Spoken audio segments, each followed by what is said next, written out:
Hello guys! Today is magluto taog pansit. Una na ko gibuhat is ako giprito ang manok. Manok ang ato ang gamiton karon para sa ato ang pansit kay maura ang available. So ako na siya prito or giluto sa nako siya before nako ibutang ang ato ang mga sahog.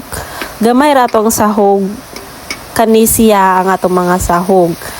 Ang gamay nga carrots, repolyo, o ganang ako na siya gibutang diri sa ato ang kaha, and then ato ang na siyang stir fry gamay para maluto siya, and once okay na siya, pwede na nato ibutang ang ato ang pansit. So stir fry muna sa nato siya guys.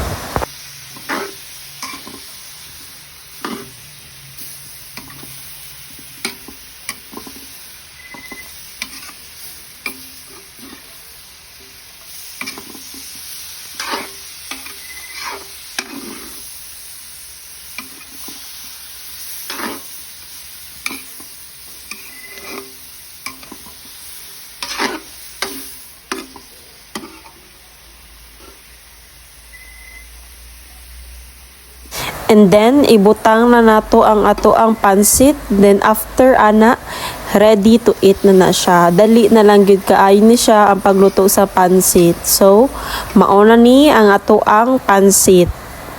Naa pa ang iring huwat na siya matagaan. So luto na ato ang pansit. Don't forget to like and subscribe for more videos.